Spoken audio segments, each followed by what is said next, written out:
Hello students. हमने जो diabetes का टॉपिक शुरू किया था उसमें फर्स्ट वीडियो में हमने इसकी डेफिनेशन, टाइप्स और पैथोफिजियोलॉजी के बारे में पढ़ लिया था और आई होप आप लोगों को समझ में आ भी गया होगा। आज की वीडियो में हम इसकी क्लिनिकल फीचर्स और डायग्नोसिस की बात करेंगे। तो सबसे पहले अपन यहाँ देख लेते हैं इसके क्लिनिकल फीचर्स के। तो यहाँ पे जो भी डायबिटीज़ में लक्षण देखने को मिलते हैं उसमें 3 मोस्ट कॉमन क्लिनिकल साइन आते हैं जिनको 3P से डिनोट किया जाता है। तो ये 3P कौन कौन से होते हैं डायबिटीज़ में? फर्स्ट वन है पोलीयूरिया, जिसका मीन होता है इंक्रीज यूरिनेशन, मीन्स पर्सन को ज़्यादा यूरिन लगने लग जाता है, बार बार यूरिन करता है, जो एक क्लिनिकल साइन है डायबिटीज़ का। नेक्स्ट वन है पोलीडिप्सिया, जिसका मीन होता है इंक्रीज थर्स्ट। अब अगर यहाँ पे बार बार यूरिन करेगा पेशेंट, फ्लूइड का लॉस होगा तो प्यास भी ज़्यादा लगेगी, और प्यास ज़्यादा लगेगी तो उसकी वजह से यूरिन भी ज़्यादा लगेगा। दोनों एक दूसरे से इंटर कनेक्टेड है। ओके। थर्ड वन आता है यहाँ पे पोलीफेजिया, जिसका मीन होता है इंक्रीज हंगर, मीन्स पर्सन को भूख भी ज़्यादा लगेगी। तो भूख क्यों लग रही है ज़्यादा? क्योंकि बॉडी सेल्स को ग्लूकोज नहीं मिल पा रहा है। ब्लड में तो ग्लूकोज है बट इंसुलिन की कमी होने की वजह से, या इंसुलिन अपना काम नहीं कर पा रहा है, उस वजह से बॉडी सेल्स को ग्लूकोज नहीं मिल रहा है, जिस वजह से बॉडी में एनर्जी की डिमांड बढ़ जाएगी, और अगर एनर्जी की डिमांड बढ़ेगी तो भूख भी ज़्यादा लगेगी, जिसके लिए टर्म यूज़ होता है पोलीफेजिया। ओके। तो ये 3P हो गए जो क्लिनिकल साइन है डायबिटीज़ के। अब इसके बाद कुछ इसमें अदर सिम्टम भी देखने को मिलते हैं, लाइक फेटिग और वीकनेस। पर्सन को वीकनेस रहेगी, कमजोरी रहेगी। नेक्स्ट वन वेट लॉस भी होगा। ये दोनों सिम्टम क्यों देखने को मिलेंगे? क्योंकि पर्सन को भूख लग रही है, एनर्जी की डिमांड बढ़ रही है, पर बॉडी को एनर्जी नहीं मिल रही क्योंकि इंसुलिन नहीं है, जिस वजह से वेट लॉस भी होगा और वीकनेस भी होगी। नेक्स्ट वन है वुंड हील्स स्लोली। ये भी एक क्लिनिकल साइन होता है डायबिटीज़ के पेशेंट में, कि जो डायबिटीज़ के पेशेंट होते हैं उनमें अगर कोई इंजरी वगैरह हो जाती है तो वो बहुत स्लोली धीरे धीरे हील होती है। ओके। तो इसके पीछे रीज़न क्या होता है वो भी मैं आपको बता देता हूँ। लाइक जैसे ये जो एक पर्सन का लेग है, उसके यहाँ पे इंजरी हुई। ओके। तो यहाँ पे जो भी ब्लड वेसल्स सप्लाई करती है ब्लड, तो होता क्या है डायबिटीज़ में कि जो ग्लूकोज होता है वो क्या करता है, ब्लड वेसल्स की वाल को डैमेज करने लग जाता है। ठीक है। तो अगर यहाँ पे ब्लड वेसल्स की वाल डैमेज होगी तो क्या होगा कि जो ब्लड फ्लो यहाँ होना चाहिए नॉर्मली, वो ब्लड फ्लो नॉर्मली नहीं हो पाएगा।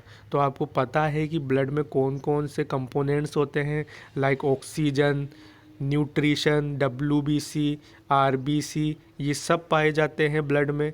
तो अगर यहाँ पे ब्लड का फ्लो नॉर्मली नहीं होगा तो ये जो इंजरी साइट है यहाँ पे भी लाइक ऑक्सीजन, न्यूट्रिशन नॉर्मली नहीं पहुँच पाएंगे, और अगर ये नॉर्मली नहीं पहुँच पाएंगे तो पर्सन की यहाँ जो इंजरी है, जो वुंड है, वो क्या होगा, स्लोली हील होगा। ओके। तो आपको समझ में आ गया है रीज़न। नेक्स्ट सिम्टम यहाँ पे आता है ड्राई स्किन। ड्राई स्किन की प्रॉब्लम इसलिए रहती है क्योंकि यहाँ पे डिहाइड्रेशन है, और डिहाइड्रेशन क्यों रहेगा? क्योंकि यहाँ पे एक्सेसिव अमाउंट में फ्लूइड लॉस हो रहा है, और अगर फ्लूइड लॉस ज़्यादा होगा तो डिहाइड्रेशन होगा, और डिहाइड्रेशन की वजह से ड्राई स्किन होगी। ओके। नेक्स्ट पॉइंट यहाँ पे आता है सडन विजन चेंजेस। पर्सन जो होंगे डायबिटीज़ के, इनमें क्या होगा, कभी कभी इनको एकदम से ब्लड विजन की प्रॉब्लम हो जाती है, मीन्स धुंधला दिखाई देने लग जाता है। नेक्स्ट आता है यहाँ पे सिम्टम नमनेस और टिंगलिंग सेंसेशंस। ये क्या होते हैं कि जो पर्सन के हाथ पैर हैं, जो डायबिटीज़ के पेशेंट रहते हैं, उनके जो हाथ पैर होते हैं, जो एक्सट्रीमिटीज़ होती है, उनमें जो नर्व्स होती हैं उनमें क्या होने लग जाता है, डैमेज होने लग जाता है। जो ग्लूकोज है अगर उसका लेवल ब्लड में ज़्यादा रहता है तो वो ब्लड वेसल्स को भी नुकसान पहुंचाता है और नर्व्स को भी नुकसान पहुंचाता है। तो अगर यहाँ पे नर्व्स भी डैमेज होने लग जाए एक्सट्रीमिटीज़ में तो क्या होगा, पर्सन को नंबनेस फील होगी, मीन्स सुनसुनाहट सी फील होगी। ओके। और कोई भी सेंसेशन फील नहीं होगा। नेक्स्ट यहाँ पे सिम्टम आता है फ्रीक्वेंट इन्फेक्शंस। इसके पीछे भी सेम रीज़न रहेगा, वही जैसा मैंने आपको बताया कि पर्सन का लेग है, अब यहाँ पे क्या हुआ, कोई किसी तरह की इंजरी हुई।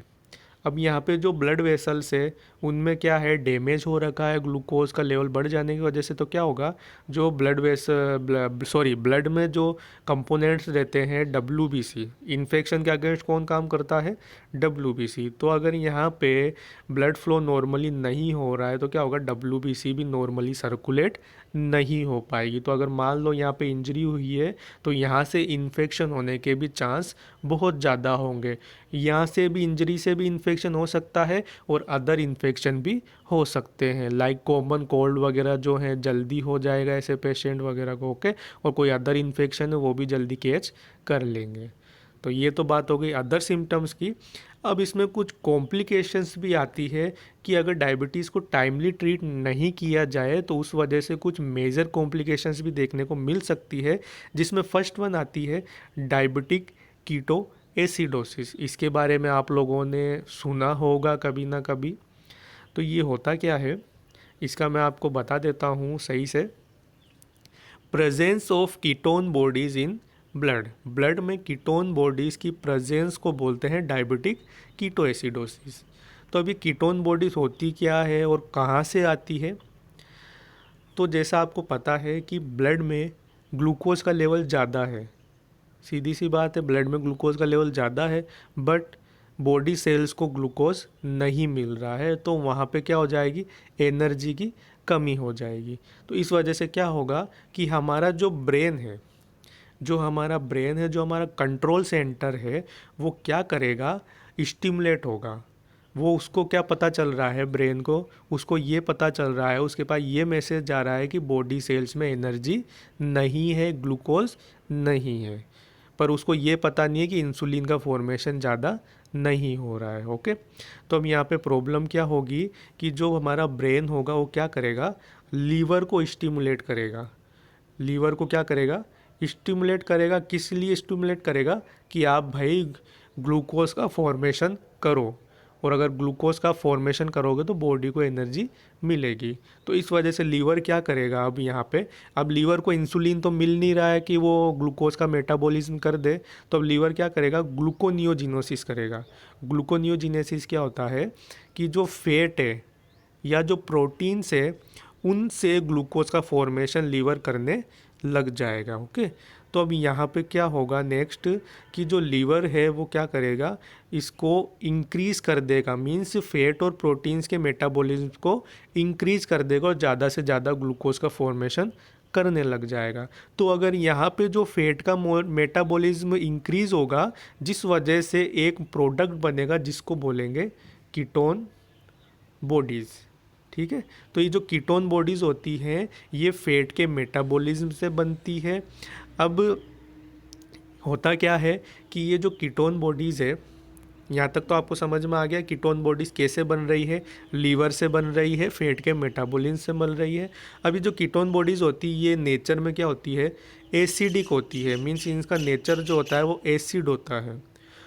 तो अगर ब्लड में इन कीटोन बॉडीज़ का लेवल ज़्यादा हो जाएगा तो ब्लड भी क्या हो जाएगा, एसिडिक हो जाएगा, जो कि एक तरह से खतरनाक चीज़ है पर्सन की बॉडी के लिए। तो अगर इसको टाइमली ट्रीट नहीं किया जाए तो पर्सन कोमा में भी जा सकता है। तो आप लोगों को समझ में आ गया डायबिटिक कीटोएसिडोसिस क्या होता है। ये एक तरह की ऐसी कंडीशन होती है जिसमें ब्लड में कीटोन बॉडीज़ पाई जाती है। अभी कीटोन बॉडीज़ बनती कैसे है, फैट के मेटाबॉलिज्म से। और ये जो कीटोन बॉडीज़ होती है ये नेचर में एसिडिक होती है, जो ब्लड को एसिडिक बना देती है। और अगर इसका टाइमली ट्रीट नहीं किया जाए तो पर्सन कोमा में भी जा सकता है, जिसको बोलते हैं डायबिटिक कोमा। क्लियर हो गया आपका इतना। नेक्स्ट वन यहाँ पे कॉम्प्लिकेशन आती है नेफ्रोपैथी। अब नेफ्रोपैथी की कंडीशन, सॉरी 1 सेकेंड, और ये दोनों सेम थे तो मैं भूल गया। नेक्स्ट वन यहाँ पे है, एक और आता है यहाँ पे रेटिनोपैथी। तो आप लोगों ने रेटिना सुना होगा, रेटिना कहाँ प्रेजेंट होती है, आईज़ में प्रेजेंट होती है। तो डायबिटिक रेटिनोपैथी जो होती है ये एक तरह की कॉम्प्लिकेशन होती है जो डायबिटीज़ पेशेंट में देखने को मिलती है। अब ये होती कैसे है, तो जो डायबिटीज़ के पेशेंट होते हैं इनमें हाइपरटेंशन की प्रॉब्लम देखने को मिलती है। क्यों देखने को मिलती है, क्योंकि ग्लूकोज ब्लड वेसल्स की वाल को डैमेज कर देता है। तो अब देख लो यहाँ पे जो ये आई है, आई के 2 चेम्बर होते हैं, एक्वस चेम्बर और विट्रस चेम्बर। अब यहाँ पे जो रेटिना लेयर होती है बैक साइड में, इसमें ब्लड वेसल्स जो होती हैं, ठीक है, छोटी टाइनी ब्लड वेसल्स पाई जाती है आई में यहाँ पे। तो रेटिनोपैथी कंडीशन में क्या होता है कि ब्लड प्रेशर ज़्यादा होने की वजह से ये जो ब्लड वेसल्स है ये रप्चर होने लग जाती है। क्या होने लग जाती है? ये ब्लड वेसल्स रप्चर होने लग जाती है, जिस वजह से जो इसमें ब्लड होता है वो क्या होता है, यहाँ पे विट्रस ह्यूमर में मिक्स होने लग जाता है। ठीक है, दूसरा क्या करता है, जो ये रेटिना होती है, ये रेटिना इस वजह से रप्चर होने लग जाती है या अलग हो जाती है। ओके, पील ऑफ हो जाती है, जिस वजह से पर्सन को दिखाई नहीं देता है, ब्लड विजन की प्रॉब्लम देखने को मिलती है, जिस कंडीशन को बोलते हैं डायबिटिक रेटिनोपैथी। तो आपको समझ में आ गया कि जो ब्लड वेसल्स होती है आइज़ में वो हाइपरटेंशन की वजह से रप्चर हो जाती है और वो ब्लड या विट्रस ह्यूमर में मिक्स हो जाता है, और जो रेटिना होती है वो पील ऑफ हो जाती है, जिस वजह से पर्सन को देखने में दिक्कत होती है, जो एक कॉम्प्लिकेशन है डायबिटीज़ का। सेम ऐसे ही नेफ्रोपैथी में भी होता है। नेफ्रोपैथी में क्या होता है कि किडनी को जो ब्लड वेसल्स मीन्स सप्लाई करती है, उनमें ब्लड प्रेशर ज़्यादा होने की वजह से वो रप्चर हो जाती है और किडनी में जो है नॉर्मल ब्लड फ्लो नहीं हो पाता है, जिस प्रॉब्लम को बोलते हैं diabetic nephropathy. Okay, next one यहाँ पे कॉम्प्लिकेशन आती है हियरिंग इम्पेयरमेंट। अब ये प्रॉब्लम भी सेम वही रीज़न रहता है इसके पीछे भी, कि जो ब्लड वेसल्स ईयर को ब्लड सप्लाई करती है, ठीक है, या जो नर्व्स है, जो नर्व्स ईयर में प्रेजेंट रहती है, उनमें क्या होने लग जाता है, डैमेज होने लग जाता है। और वो डैमेज क्यों होता है? ग्लूकोज के लेवल ज़्यादा होने की वजह से, जिस वजह से पर्सन को सुनने में भी दिक्कत होती है। ओके, नेक्स्ट कॉम्प्लिकेशन आती है यहाँ पे प्री एक्लेम्शिया इन प्रेगनेंसी। ये रिलेटेड है जेस्टेशनल डायबिटीज़ मेलाइटस से। जेस्टेशनल डायबिटीज़ मैंने आपको बताई थी जो प्रेगनेंसी में देखने को मिलती है, तो इसमें कॉम्प्लिकेशन देखने को मिलती है जिसको बोलते हैं प्री एक्लेम्शिया। दो कंडीशंस आती है, प्री एक्लेम्शिया एंड एक्लेम्शिया। तो प्री एक्लेम्शिया एक ऐसी कंडीशन होती है जिसमें पर्सन का जो ब्लड प्रेशर है वो इंक्रीज़ हो जाता है, हाइपरटेंशन की प्रॉब्लम रहती है। ओके, नेक्स्ट यहाँ पे कॉम्प्लिकेशन देखने को मिल सकती है ग्लाइकोमा, जो भी ब्लड प्रेशर ज़्यादा होने की वजह से रहेगी। और जो आपको पता है कि ग्लाइकोमा में होता क्या है, आईओपी इंक्रीज़ हो जाता है, जो इंट्राओकुलर प्रेशर इंक्रीज़ हो जाता है आइज़ में, उस वजह से जो ऑप्टिक नर्व है उस पर प्रेशर पड़ता है और पर्सन को दिखाई नहीं देता है, जिसको बोलते हैं ग्लाइकोमा। तो ये भी डायबिटीज़ में देखने को मिल सकता है हाइपरटेंशन की वजह से, और पर्सन को लास्ट में ब्लाइंडनेस भी हो सकती है अगर इसको टाइमली ट्रीट नहीं किया जाए। ओके, तो ये बात हो गई डायबिटीज़ की कॉम्प्लिकेशंस की। अब बात आती है इसके डायग्नोसिस की। तो इसमें पर्सन की हिस्ट्री कलेक्ट करेंगे, present, past, medical, family history. उसके बाद पर्सन का फिजिकल एग्जामिनेशन करेंगे जिसमें जो भी साइन वगैरह हमें वो चेक करेंगे, और जो भी सिम्टम पेशेंट हमको बताएगा वो उससे नोट करेंगे। ओके, नेक्स्ट वन, अब यहाँ पे एक टेस्ट आता है जिसको बोलते हैं ब्लड शुगर टेस्ट, जो कि एक मतलब अच्छा टेस्ट होता है जो हर बार मतलब डायबिटीज़ को डिटेक्ट करने के लिए किया जाता है। तो इसमें डिफरेंट डिफरेंट टेस्ट देखने को मिलते हैं, जिसमें फर्स्ट वन है रैंडम ब्लड शुगर टेस्ट। इसको बताने से पहले मैं आपको बता देता हूँ कि जो शुगर लेवल होता है, नॉर्मल ग्लूकोज लेवल ब्लड में, वो कितना होता है, 90 to 140 mg/dl। ये नॉर्मल होता है। ये तो मिनिमम रेंज होती है और ये मैक्सिमम रेंज होती है। जो ये मिनिमम रेंज होती है ये किसके बेस पे मतलब एसेस की जाती है, जब पर्सन भूखा रहता है। एक भूखा रहने के बाद टेस्ट करते हैं ग्लूकोज, ठीक है, तो उस टाइम जो है 90 मिनिमम रहती है और 140 कब रहती है मैक्सिमम, जो खाना खाने के बाद। ठीक है, तो ये दोनों रेंज इस तरह से आप मतलब मेजर मान लो। तो अब इसमें फर्स्ट आता है test random blood sugar test. इस वाले टेस्ट में करते क्या है कि पर्सन को कोई टाइम नहीं दिया जाता है, ये भी नहीं बोला जाता है कि आप रात को भूखे रहें, ऐसा कुछ नहीं है। कभी भी जो है ब्लड सैंपल ले लिया जाता है, रैंडम ब्लड सैंपल, और अब इसमें कितनी मेजरमेंट आया है उस हिसाब से डायबिटीज़ कंसीडर करते हैं। तो रैंडम ब्लड शुगर टेस्ट में अगर 200 mg/dl आ रहा है ब्लड शुगर लेवल, या उससे ज़्यादा आ रहा है, तो उसको डायबिटीज़ बोलेंगे। ओके, नेक्स्ट इसमें टेस्ट आता है फास्टिंग ब्लड शुगर टेस्ट। इस वाले टेस्ट में क्या किया जाता है, पर्सन को पूरी रात भूखे रहने के लिए बोला जाता है, कुछ भी खाने को मना किया जाता है। फिर उसके बाद सुबह जो है उसका शुगर टेस्ट किया जाता है। तो इसमें क्या क्या मेजरमेंट कंसीडर्ड होती है, अगर जो ब्लड शुगर टेस्ट है 100 mg पर DL से कम आ रहा है, ठीक है, तो वो तो नॉर्मल है। अगर 100 से 125 के बीच में आ रहा है तो वो प्री डायबिटीज़ फेज़ है। और अगर 126 आ रहा है या उससे ज़्यादा आ रहा है तो उसको बोलेंगे डायबिटीज़। ये भूखे रहने पर है। जैसा मैंने आपको बताया इसमें 90 मिनिमम काउंट होती है। तो अगर यहाँ पे 100 mg से कम है, 90 है तो नॉर्मल, इससे ज़्यादा है 100 से 125 प्री डायबिटीज़, और 126 से ज़्यादा है तो डायबिटीज़ होगी। ओके, थर्ड वन आता है यहाँ पे ग्लूकोज टॉलरेंस टेस्ट। ये जनरली किया जाता है टेस्ट, आप लोगों को इसके बारे में पता भी होगा और सुना भी होगा। और जो लोग डायबिटीज़ का चेकअप कराने जाते हैं उनको क्या बताया जाता है कि आपको एक तो रात भर कुछ नहीं खाना है, फिर दूसरे दिन वापस आना है और भूखे रह के पहला आपको एक बार शुगर टेस्ट होगा, फिर उसके बाद आपको खाना खाना है और खाना खाने के बाद फिर 2 घंटे में आपको वापस से ग्लूकोज टेस्ट करवाना है। ये इसमें ये होता है।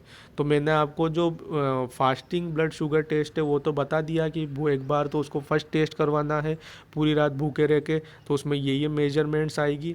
ओके, फिर उसके बाद जब वो खाना खा के वापस आएगा 2 घंटे के अंदर, तब उसका जब टेस्ट किया जाएगा तो उसमें क्या क्या कंसिड्रेशन आएगी कि अगर 140 mg से कम है तो वो नॉर्मल रहेगा। जैसा मैंने आपको बताया 140 जो मैक्सिमम होता है वो खाना खाने के बाद जो कंसीडर्ड कर लेते हैं। तो अगर यहाँ पे 140 से कम आ रहा है तो वो नॉर्मल है खाना खाने के बाद। 200 mg पर DL यहाँ आ रहा है आफ्टर 2 आवर्स, ठीक है। अगर इससे ज़्यादा आ रहा है 200 या 200 से ज़्यादा तो वो डायबिटीज़ कंसीडर्ड की जाएगी। तो ये बात हो गई इसके डायग्नोसिस की, जिसमें 3 टेस्ट आते हैं ब्लड शुगर टेस्ट में, random blood sugar test, fasting and glucose tolerance test. I hope ये आपको समझ में आ गया होगा। अब जो इसका ट्रीटमेंट बचा है वो मैं आपको अगली वीडियो में बता दूंगा। तो अगर आपको इसमें कोई भी प्रॉब्लम हो तो आप मुझे कमेंट करके पूछ लीजिए। Thank you.